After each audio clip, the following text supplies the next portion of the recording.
குருவே சரணம் நிகழ்ச்சியில் தற்போது நாம் தரிசித்து கொண்டிருக்கிற மகான் குடவாசல் பொற்காசு சித்தர். இந்த பொற்காசு அப்படிங்கிறத நம்ம நிறைய புராணத்தில் பார்க்க முடியும்.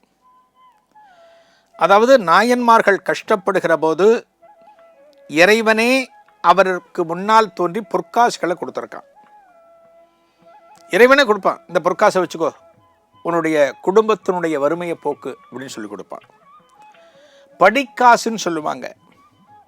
அந்த படிக்காசு பல நாயனார்கள் பெற்றிருக்கிறார்கள். இந்த பொற்காசுன்னு சொல்லுவோம். நம்ம யாரான ஒரு ராஜா ஏதான அறிவிப்பு அப்படின்னா 1000 பொற்காசுகளை நான் பரிசாக வழங்கப் போகிறேன் அப்படின்னு சொல்லுவான். அப்படின்னா அந்த காசுகள் அனைத்தையும் பொற்காசுன்னு பேர், தங்கத்தினால் ஆனவை.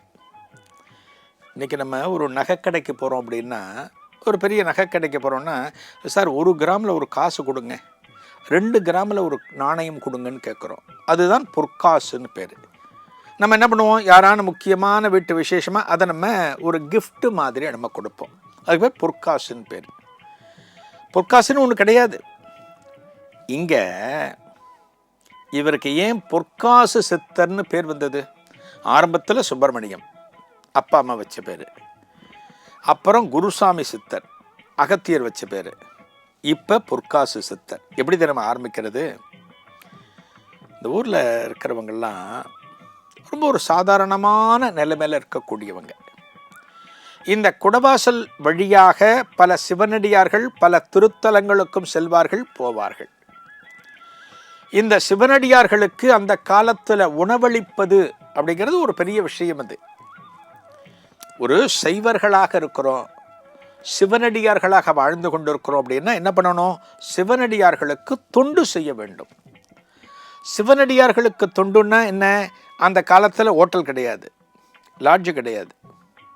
ஒரு சிவனடியார் ஒரு ஊர்லேருந்து இன்னொரு ஊருக்கு போகிறார்னா, ஒரு நாள் பொழுது அஸ்தமிச்சுடுத்து அப்படின்னா அந்த கிராமத்தில் தங்கணும். அவருக்கு தங்குவதற்கு உண்டான ஏற்பாடுகளை இன்னொரு சிவனடியார் செஞ்சு கொடுக்கணும். அடுத்த நாள் காலையில் அவருக்கு சாப்பாடு, மதியம் போகிற வழியில் சாப்பாடு எல்லாம் கொடுக்கணும். என்ன பண்ணுறாராம், செப்பு காசுகள் இருக்குது பார்த்தீங்களா, அந்த செப்பு காசுகளை வாங்கி யார் மக்கள்கிட்டேருந்து வாங்கி அதை பொற்காசுகளாக மாற்றுவாராம் இந்த சித்தர். எப்படி மாற்றுவார்? அதுக்கு பேர் ரசவாதம்னு பேர். இதெல்லாம் சித்தர்களை பற்றி ஒரு நீண்ட ஆராய்ச்சி நம்ம பண்ணினோம் அப்படின்னா இதை பற்றி நம்மளால் புரிஞ்சுக்க முடியும். ரசவாதம்னு பேர். ஒரு கெமிக்கல் ப்ராசஸ்ன்னு சொல்லலாம், கொஞ்சம் ஈஸியாக புரிஞ்சுக்கணும் அப்படின்னா ஒரு கெமிக்கல் ப்ராசஸ். இது சித்தர்களால் மட்டும்தான் பண்ண முடியும். இதே போல் பல சித்தர்கள் பண்ணியிருக்காங்க. ஆனால் இந்த சித்தர்கள் அத்தனை பேர் என்ன சொல்லுவாங்க அப்படின்னா, இந்த தங்கம் இருக்குது பார்த்தீங்களா, அதாவது பொற்காசு, இந்த தங்கத்தை ஆட்கொள்ளி அப்படின்னு சொல்லுவாங்க. ஆட்கொள்ளினா மனுஷனையே கொல்லக்கூடியது. தங்கம்னா என்ன? பேராசை. ஒரு தங்கம் யாருக்கானு வாங்கி கொடுங்களேன், வாங்கி கொடுத்த பிறகு அதை அவங்க ஆராய்ஞ்சு பார்த்த பிறகு இன்னும் கொஞ்சம் ஒரு 2-3 கிராம் அதிகமாக கூட இருந்திருக்கலாமே, இந்த செயினை நீங்கள் 2 பவுனில் வாங்கியிருக்கலாமே, 1.5 பவுனில் வாங்கியிருக்கீங்க அப்படின்னு தோணும். எவ்வளவு கிடைச்சாலும் திருப்தி கிடையாது. அதனால் தங்கத்தை ஆட்கொள்ளின்னு சொன்னாங்க அந்த காலத்தில். இவர் என்ன பண்ணுவாராம், நல்ல காரியங்களுக்கு மட்டும் பயன்படுத்துவர். அந்த செப்பு காசை தங்க காசாக மாற்றி வறியவர்களுக்கு கொடுப்பார். தவிர சிவனடியார்களது அன்னதானத்திற்கும் அந்த சிவனடியார்களை பராமரிப்பதற்கும் இந்த தங்க காசுகளை பயன்படுத்துவர்.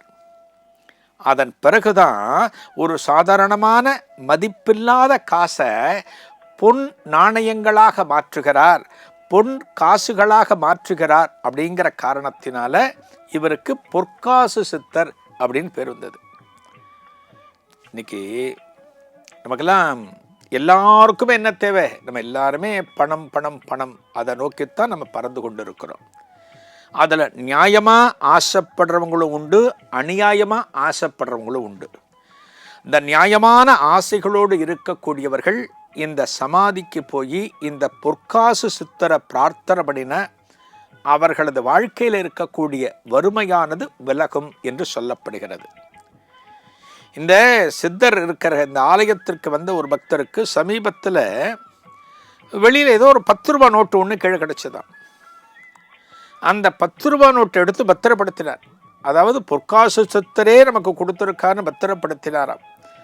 அதன் பிறகு அவருடைய வாழ்க்கை நல்ல அளவில் உயர்ந்ததாக சொல்கிறார்கள். சமீப காலத்தில் நியாயமான ஆசைகளோடு நியாயமான தேவைகளோடு இந்த பொற்காசு சித்தர் வீற்றிருக்கக்கூடிய குடவாசல்ல இந்த சமாதிக்கு வந்து நம்ம பிரார்த்தனை பண்ணினோம், இவருடைய ஜீவ சமாதியில் நம்ம தியானம் பண்ணினோம் அப்படின்னா நிச்சயமாக நமக்கு இருக்கக்கூடிய கவலைகள், பொருளாதார தேவைகள் அத்தனையும் நிறைவேறும் என்று சொல்லப்படுகிறது. அப்பேற்பட்ட அற்புதமான சித்தர் இந்த பொற்காசு சித்தர். இந்த கிராமத்தில் இவரது சமாதியை தேடி பல பகுதிகளில் இருந்தும் வந்து கொண்டிருக்கிறார்கள்.